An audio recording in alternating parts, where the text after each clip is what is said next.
What's going on, everybody? Welcome back to another episode of Cold Takes from the Land.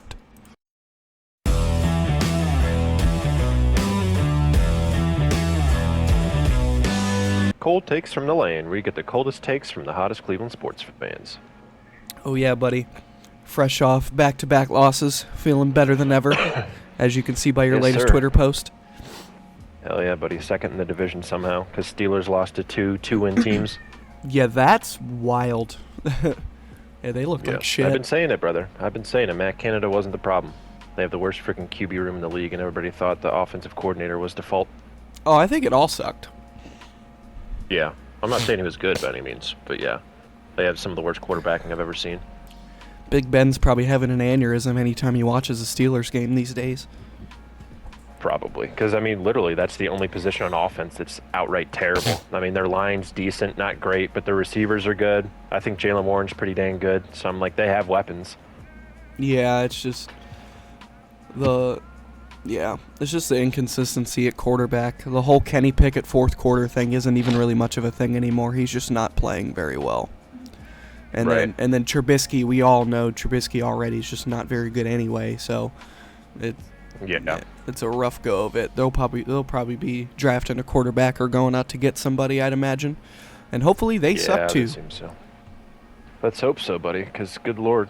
Freaking, I was on the edge of my seat. I thought it was going to be a blowout last night, and I ended up watching the whole thing because I was rooting, obviously, for us to get that second place in the AFC North. But yeah, and that slides us up in the playoffs. At the end. It does, yeah. We're the number one wildcard seed now, which is huge. So if we get a win, I think they said we have a 79% chance of making the playoffs if we get a win this Sunday. Yeah, and speaking of getting a win, who are we playing this Sunday, buddy? Why don't you tell the people like they don't already know? Yes, sir. We were playing the Jacksonville Jaguars, that bum-ass expansion team from 2002. You're thinking of Houston. Jacksonville was like, I think, the late 80s or the 90s they came in, but they were like the second to last one. Something like that. I thought they were like almost 2000 for some reason.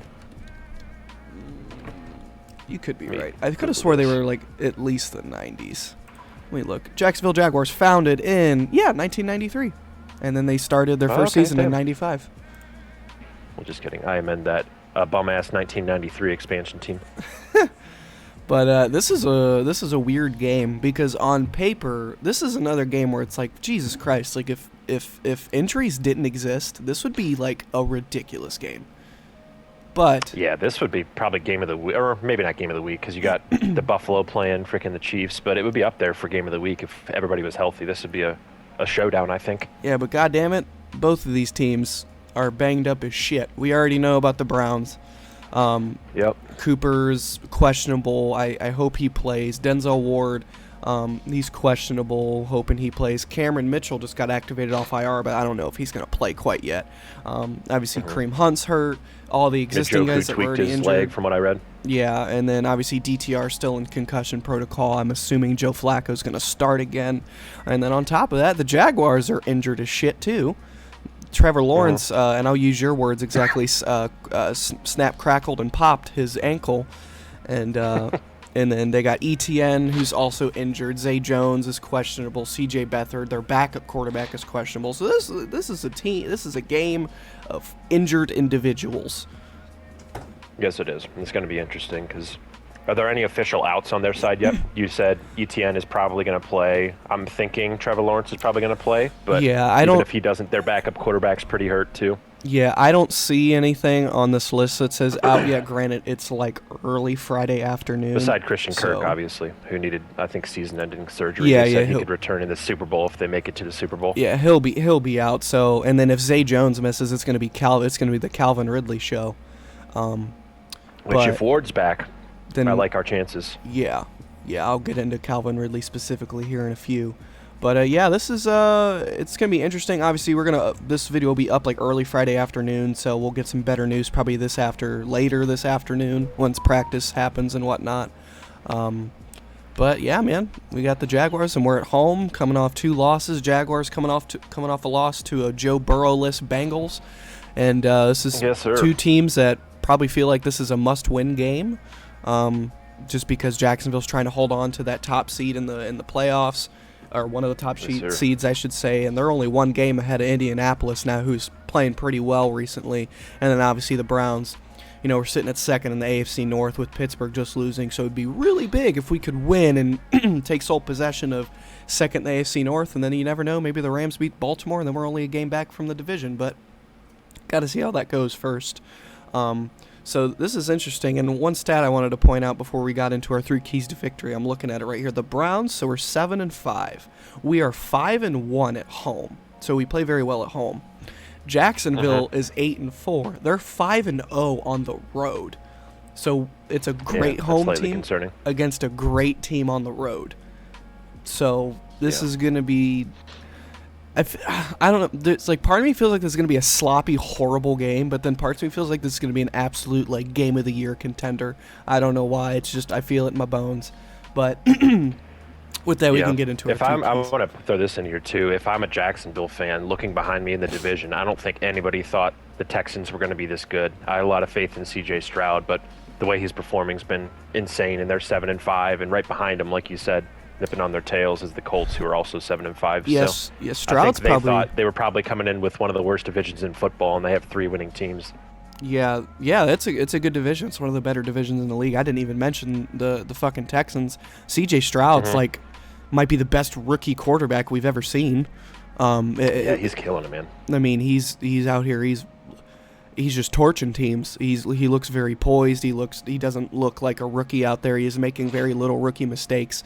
And the Houston have another potential layup in front of them with the Jets this week.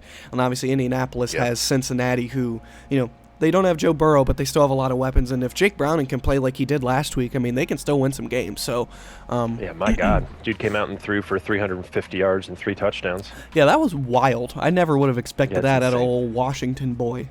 But no, not at all. We were talking a week earlier about how terrible he was. Yeah, because he didn't look very good at first. But hey, if he can settle in and dish the ball out to all those weapons, they might be okay. But yeah, hell, he's got weapons. So with that, we'll get into some of our 3 keys to victory here. Did you want to go first, buddy? Oh, you take the floor away, my kind sir. Alrighty, so I think we can both agree with Psych! this one, No, I'm just but kidding. I had suck it. So my first key to victory, I said the front 4 needs to come to play this week. We got to return to form. We got to get some pressures. We had 0 sacks and 0 turnovers last week, so can't have that happen again at home in front of our home crowd. We got to have the front 4 come out. I want to see Miles be somewhat healthy. I'm hoping he's not too labored this week. Did he miss any practice, do you know? I think he was just limited all week as far as I know. I'll pull up their practice report as you continue talking. Okay, cool. So with Miles, we just want to see him return to form, see if he's healthy or not. Whether he's healthy this week is going to be a huge tell for the rest of the season, I think, for us on defense. Oh, okay, so better news on his part. Sorry to interrupt you. So he did not practice on Wednesday, but he was a full participant yesterday, and obviously we're still waiting on today. Okay, good. I was going to say, so front 4 just needs to get back to what they were doing. Miles needs to wreak some havoc back there and make it easier on those other guys. I have a feeling, I don't know why this week, but I have a feeling Obo's going to have a pretty decent game this week. So if the front 4 can get back on the same page, I think we'll have a good chance at winning this game. Absolutely. We think so alike, buddy, because it wasn't my first point, but I'll make it my first point since we're talking about it. Yeah, that was also one of my points. The front 4 absolutely has to get pressure. In theory, Trevor Lawrence plays. I'm just going to assume it's going to be the full version of Trevor Lawrence. I'm not going to anticipate him being some limited version of himself. But I'm a little higher on Lawrence than you are. I think he's very good. But the one thing that he still struggles with is when you do put him under a lot of duress, he will turn the ball over and just make some wacky decisions. And I feel like that's true about a lot of quarterbacks. But this is a front 4 that has clearly shown they can get pressure on anybody. I mean, they were giving the 49ers hell when we played them. So the excuse of a performance last week and even the week before, they really got to step up. And I'm really hoping that old Jimmy Neutron's on their ass in practice this week about, stepping the fuck up and, getting some pressure and, destroying these Jaguars offensive linemen, because there's really no excuse at this point with all that talent we have on the defensive line. We got to get some pressure, and you kind of laid out the point pretty well. I'll just kind of add to it and say as my first point, I also believe we need to get a good bit of pressure. And I'm really hoping we can see the line step up this week after a couple lackluster performances. Yeah, they need to return to form, because if not, it's going to be a shaky way the rest of the way out. Trevor Lawrence, too, like you said, missing Christian Kirk is a big deal for this offense. And with Travis Etienne already being kind of banged up this week, Trevor not being 100%, they have Calvin Ridley out there, but missing another guy like Christian Kirk, I think, kind of puts the ball in our court as to what we can do to try to limit this offense. Yeah, and my second key to victory is also defensive as well. I said the secondary needs to get back to what they were doing. We need to limit chunk plays. I'm hoping number 21 is going to be back this week. That'd be if beautiful. He's not, though, we got to limit those plays downfield, because we seem to have one or two of them every game where the defense just gets busted. Something big happens downfield, like the Puka Nacua play. There's been a couple other ones this year, too, where like the Jalen Warren play against the Steelers, where he just busted a huge runoff on us. So limit anything like that happening, because I think it's supposed to be cold, it's going to be windy, and it's supposed to be rainy on Sundays. So take advantage of those conditions that Jacksonville probably isn't used to down there, and get the secondary back on the same page. Yeah, for sure. I definitely can't agree with you more. I do think a lot of that does naturally get fixed with Denzel Ward being back in there, and then everyone slotted back in their natural role. Obviously, the safeties. Grant Delpit's had a great year for the most part. He's had a couple shaky weeks, and then obviously Juan Thornhill's been kind of underwhelming all year. But I feel like if you can get everybody back healthy, put a little bit less pressure on those safeties, and you can get back to what you were doing. Like you said, maybe we can cause some turnovers. But my second point was, obviously it kind of changes a little bit with Christian Kirk being out, but my second point remains the same. It's going to be limit the weapons they have on offense, and I'm kind of zeroing in on two guys. That's Travis Etienne and Calvin Ridley. They are both extremely talented. They are very good. I feel like Ridley still isn't even playing to his full potential with this offense, because this is his first year in this offense and his first year playing football like since 2021. So I feel like there's still some rust being knocked off. But, I mean, you see it still. He is very good. Especially if Denzel Ward doesn't play, he could be an absolute problem, because he's very well-rounded. He's a decent size. He's a great route runner. He's fast. He's got good hands. He's just very good at pretty much everything, aside from like super contested catches, and because he's not like a super big physical guy. But and then you have Travis Etienne, who's evolved into a damn good running back. He's great out of the backfield catching the ball. He's quick, he's shifty, he's really hard to tackle. So in terms of Etienne, you got to make sure you're setting the edge on the run, not letting them get ahead of you on the sticks running the ball, and just try to keep an eye on him. He's the kind of guy where I'd want to stick JOK on him at all times, especially in the pass game.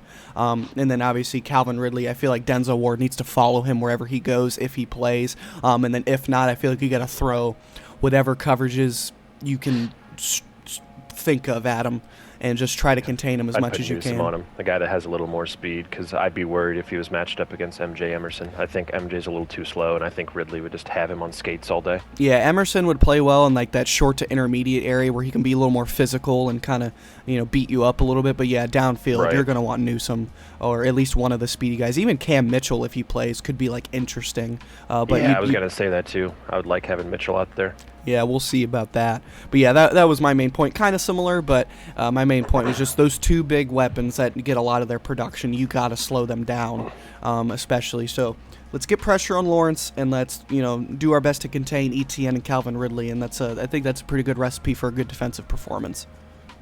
Yes, sir. Lord knows, let's hope they don't run any motion plays against us, because if they do, they might average 500 yards this game with 5 touchdowns.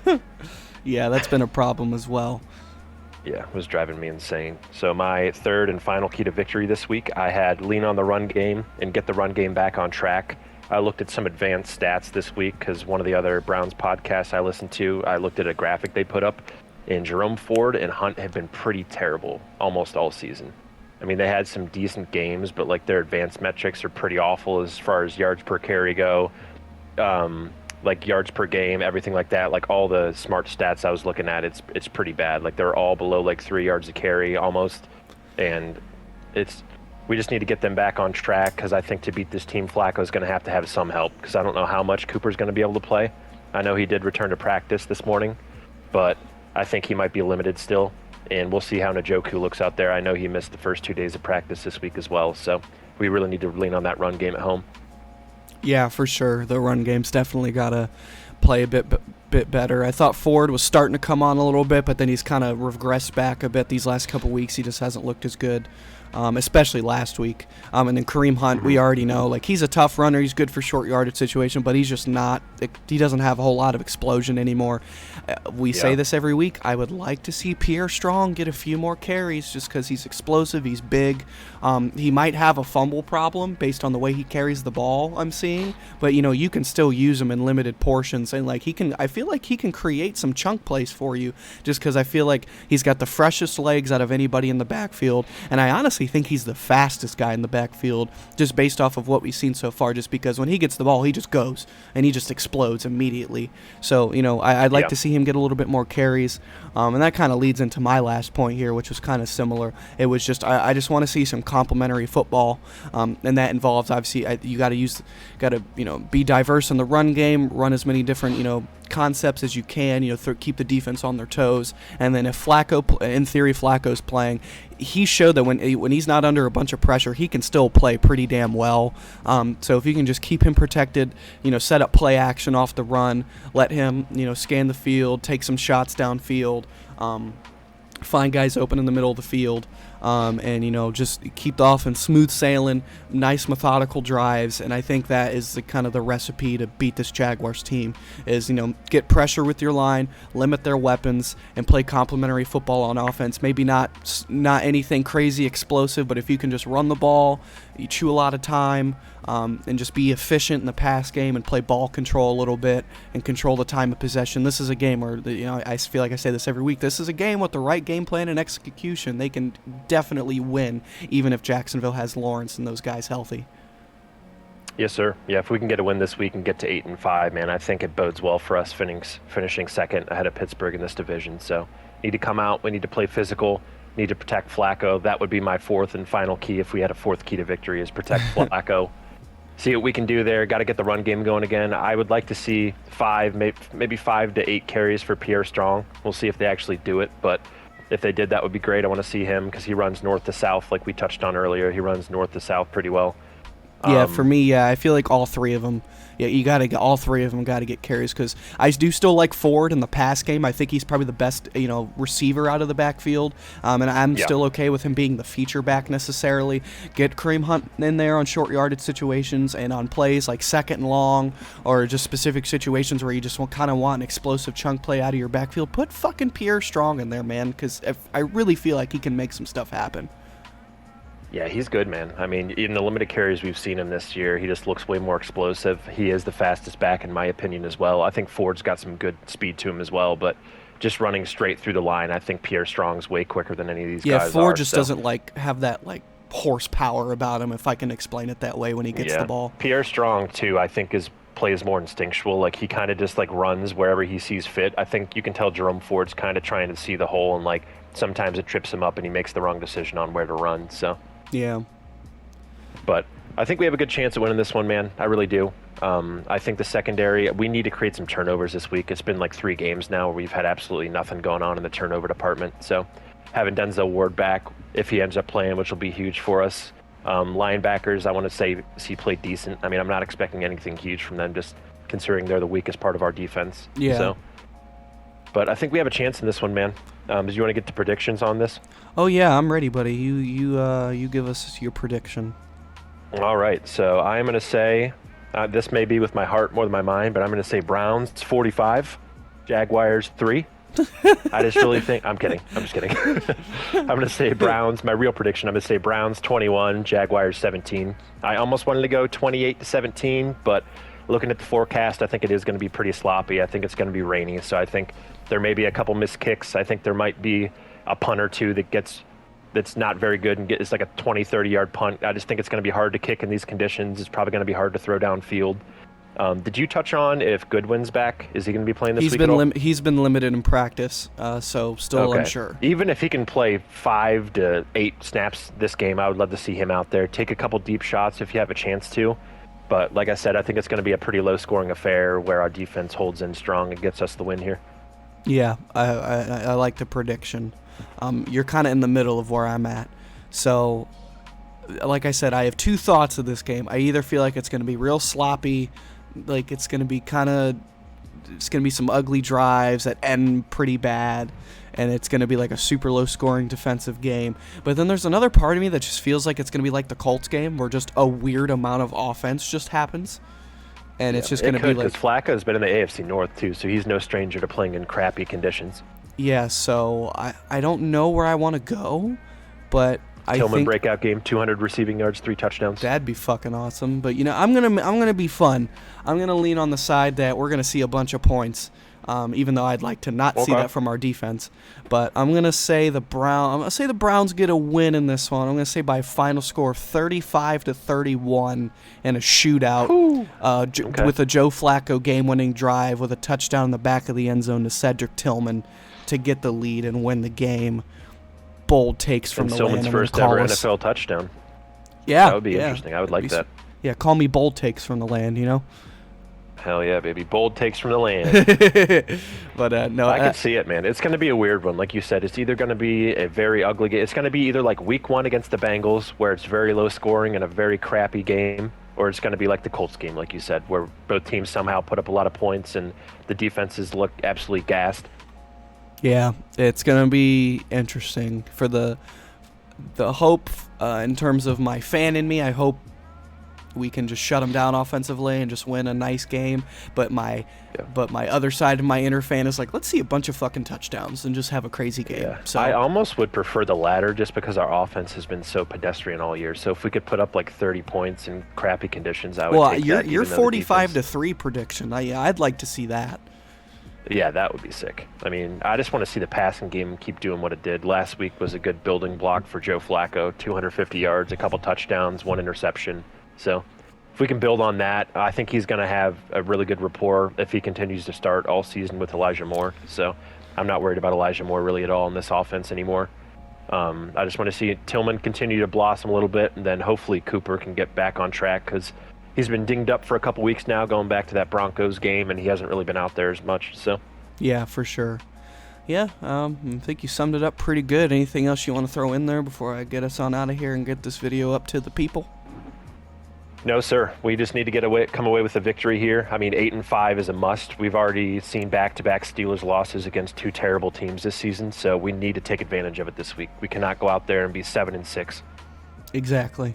Yeah, so... yeah, like he said, big week. It feels like a must-win, because it kind of is at this point. You go beat the Jaguars, you're 8-5, you're a game ahead of Pittsburgh. You never know what's going to happen with Baltimore.